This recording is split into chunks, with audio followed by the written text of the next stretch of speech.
ओहो यार हट के साह्रो चिसो हो। आहा हिउँ मात्रै झर्नु बाँकी छ भने अब त। हेलो गाइज, स्वागत छ सबैलाई फेरि पनि मेरो न्यू भिडियोमा है। आज पनि मैले नयाँ भिडियो लिएर आइसकेको छु। अनि आज चाहिँ के छ भन्दाखेरिमा हाम्रो गाउँमा चाहिँ मस्तसँगले यस्तो तुवालहरू लागिरहेछ है। चिसो बढ्यो, यति चिसो बढ्यो कि बाबु हेरौँ त के हो यस्तो। गाउँ त पुरै तुवालोले ढाकिसकेछ है। आज त हिउँै झर्ला जस्तो भइसकेको छ यहाँ होइन। म चाहिँ अहिले धक्क घरमा छु।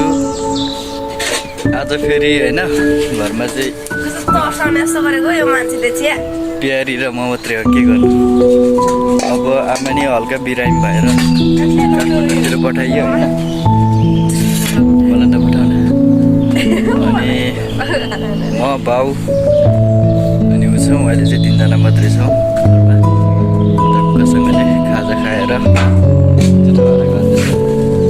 मैले पनि खाजा खाइसकेँ। म चाहिँ अब प्यारी लाग्यो, एकछिन भिडियो बनाएर आउँछु है।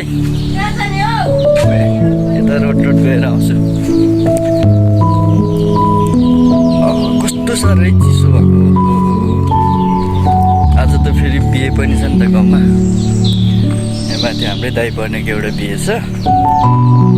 अनि सघाउनुको लागि पनि निस्किनु पर्ने छ मैले। तर यो चिसोले है मलाई भिडियो बनाउनु मन लागिहाल्यो क्या, यस्तो देख्ने बित्तिकै। त्यही भएर भिडियो बनाउँदै अब यहाँ परसम्म पुग्छु म। ओहो यार के साह्रो चिसो हो।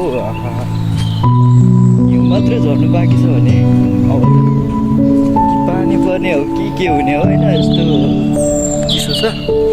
पानी पऱ्यो भने चाहिँ बर्बादै हुन्छ। आज फेरि भरसक पानी चाहिँ नपरोस् भन्छु होइन। किनभने आज बिहे छ नि त। बिहेमा पानी परिदियो भने त अनि सबैले नरमाइले नमजा हुन्छ नि त। त्यही भएर हो। चिसोले त मार्छ कि के हो। आज गाउँहरूको काम नि अब चाहिँ भ्याउँदै गइसकेको थियो होइन। त्यसपछि अब फुर्सद मिल्छ होला। फुर्सद मिलिसकेपछि टक्कसँगले भिडियो बनाउँदै बस्नु पऱ्यो भन्ने लागेको थियो कि। तर भएन। अब फेरि घरमा परिवारै घटिहाल्यो है। आमा हुनुहुन्थ्यो। आमा हुँदाखेरि त मलाई एकदम दुःख हुन्थ्यो कि फेरि घरमा एक्लो काम गर्ने हो। टक्क डुल्नु पाइन्थ्यो, भिडियो सिडियो नि बनाउनु मिल्थ्यो होइन, पाइन्थ्यो। तर अहिले आमा हिजो अब काठमाडौँतिर पठाइयो। तिनजना मात्रै छौँ घरमा है। अब एकजनाले यता गर्दा एउटाले उता गर्दा त्यत्तिकै हराउँछ। आफूले पनि नगरे हुँदैन घरको काम होइन। त्यही भएर लास्टै तनाव भइरहेको छ यार। यस्तो चिसो छ कि कक्रिसक्यो के गर्नु। समस्या हुन्छ कहिलेकाहीँ। सधैँ मान्छे एकै नस रहँदैन होइन। अब जीवन जिउँदाखेरिमा हरेक कष्टहरू भोग्नु पर्दो रहेछ क्या मान्छेलाई नि। एक्कासी बिरामी हुनुभयो मेरो आमा पनि। त्यही भएर यतातिर अब गाउँघरमा स्वास्थ्य चौकीहरू हस्पिटलहरू अलिक राम्रो छैन होइन। राम्रो भन्दा नि छँदै छैन कि यहाँनिर त के छ र खोइ। अरू बिरामीको उपचार भन्ने हुँदैन। खालि अब रुगामार्गी र ज्वरोको औषधि चाहिँ पाउँछ हाम्रो स्वास्थ्य चौकीतिर गयो भने होइन। पालिकादेखि बुढासम्म चाहिँ त्यति सुविधा चाहिँ पाइन्छ है। अब के गर्नु, त्यति त गरेकै छ हाम्रो गाउँको नेताहरूले पनि होइन। अब बिस्तारै फेरि केही विकास होला गर्ला भन्ने चाहिँ सोच छ। के गर्दै हुनुहुन्छ ल। सानो चिसो छैन है आज त। म भिडियो बनाउँदै आएको ल। जाडोको बेलामा कोकुले आज पनि पानी बनाएछ। के गर्नु ठ्याक्क। ल ठिक छ, म पर्तिरसम्म हिँडेको। मासतिर निस्किनु पर्ने छ सघाउनु फेरि।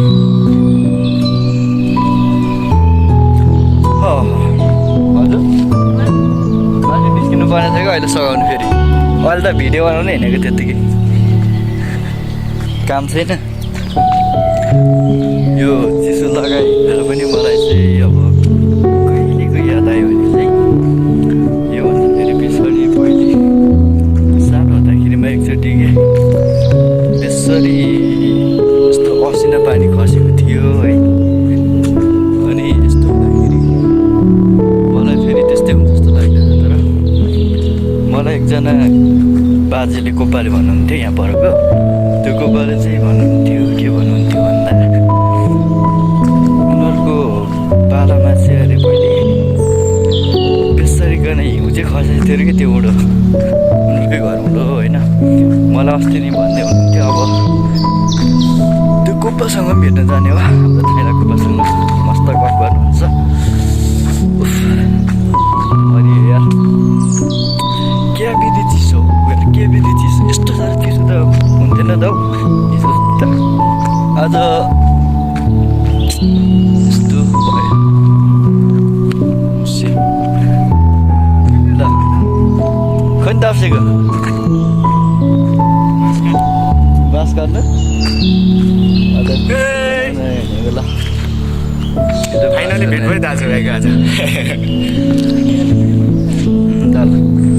ल केटासँग टक्क अब छुट्यो है म चाहिँ म भिडियो बनाइ हिँडेको केटा चाहिँ अब बाँस काट्न आएको रहेछ होइन अब म चाहिँ यहाँ पर बाजेको घरसम्म जान्छु एकछिन सल्लाह गर्नु कुरा गर्नु गफ गर्नु मजा हुन्छ नि त त्यही भएर गफ गर्नु जान्छु यो चाहिँ हाम्रो भाइ हो यो केटा चाहिँ टक्कसँगले के गर्दैछ भन्दाखेरि अहिले बाँसहरू काटेर चाहिँ बाँसको चाहिँ अब भाँडाहरू बनाएर त्यसमा चाहिँ अब बस्ने कुर्सीहरू होइन अनि टेबलहरू चाहिँ बनाउँदैछ कि केटाले त्यो सिक्दैछ केटाहरूले गर्छ यस्तो सोच र धारणातिर हिँड्ने मान्छे चाहिँ हुनुपर्छ है यो उमेरमा होइन यस्तोमा मन लाउने काममा चाहिँ फोकस गर्ने मान्छे चाहिँ सही हो बेकारमा डुलेर त काम छैन होइन डुलिजेल बस्नुजेल त्यत्तिकै टाइमलाई फाल्नुभन्दा केही कुराहरू सिक्नु चाहिँ अति आवश्यक छ है साथीभाइहरू सबैलाई म त्यही भन्न चाहन्छु होइन चिसो पनि क्या विधि लाग्यो कि यार नाकमा त पुरै अब पानी नि बगिसक्यो होइन के भएको यस्तो यो के भएको केही पो देखिँदैन त यार म त छक्कै पऱ्यो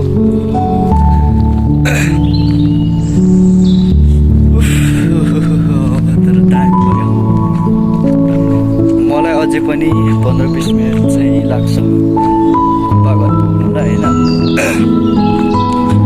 यो जाडोले गर्दाखेरि भिडियो बनाउँदै हिँड्नु लास्टै अप्ठ्यारो भयो क्या मलाई यार टक्क बाघहरूसँग पुग्छु अनि मस्त बुढाहरूसँग गफ गरेर एकछिन आनन्द आउँछ ल यस्तो देखिन्छ हेरौँ है सर अहिलेको केही देखिन्छ त केही देखिन्छ त होइन केही देखिँदैन त गाउँ चाहिँ पुरै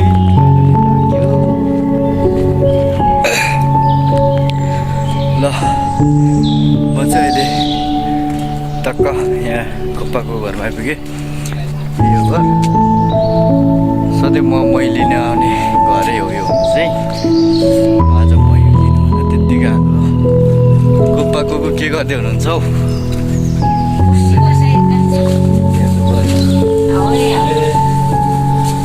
के गर्दै हुनुहुन्छ आरामै हुनुहुन्छ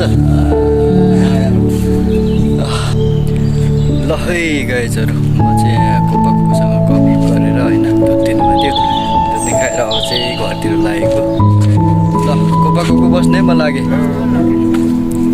अब हजुर घर गएर फेरि मासतिर हजुर मासु बनाउनु निस्किनु पर्नेछ म पनि होइन गाइजहरू बिहेको पुग्नु अब कति टाइम लाग्छ यस्तो भइरहेछ है चिसो आज त फेरि केटोले आज पर बाँस काट्नु गएको थियो अघि भाइ बिजुलीको तारमा लगाइपठायो भन्छ कसरी जिग्ने होला टेन्सन भइरहेछ यार जाउँ ढिलो भयो यार बिहानै आएको मान्छे अहिलेसम्म अबेर भयो फेरि कुकुरले एकछिन भिडियो हेर्नु खोज्यो कि भेटेको बेला मोबाइलमा अब नेट हुन्छ नि त अनि भिडियो हेर्नु खोज्छ भिडियो देखाइयो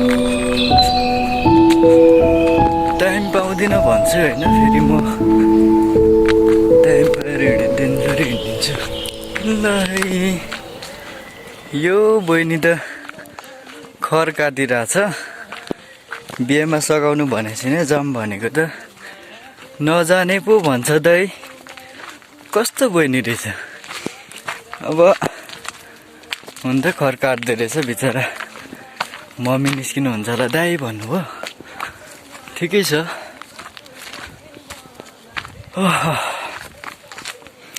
आनन्द भइरहेछ कि मस्तसँगले डुल्नु पाइएछ होइन भरे फेरि कराई खाइने हो कि घरवालीहरूको टेन्सन हुन्छ नि त कहिलेकाहीँ त हिँडेपछि अब घर टाइममा पुगिँदैन होइन कुदेको भइन्छ अनि रिसाउँछ नि त ल म चाहिँ अब होइन पर कोको घर गएर नि गफ गरेर आएँ होइन अनि केटोले फेरि बिजुलीको तार बाँस काट्दाखेरिमा पुरै अल्झाएछ बटाएछ है अनि गएर टक्कसँगले माथि पोलमै चढेर बिजुलीको तार पनि बटारेको पनि त्यो बनाएर आएर अब म चाहिँ यहाँनिर होइन कुखुरालाई बार्दैछु कि अनि अहिलेसम्म चारो दिएर घाँसहरू त्यो सागहरू बाँधिदिएर अब टक्कसँगले माथि जान लागेको बिहेमा सघाउनु अब ढिलो भइसक्यो यस्तो चिसो भइरहेछ ल ओके गाइज भिडियो हेरेर साथ दिनुभएकोमा सबैलाई धन्यवाद जतिले हेर्नु भएको छ मेरो ब्लग होइन सबैलाई धन्यवाद म चाहिँ छुट्टिने छु नेक्स्ट भिडियो लिएर आउने नै छु ओके बाई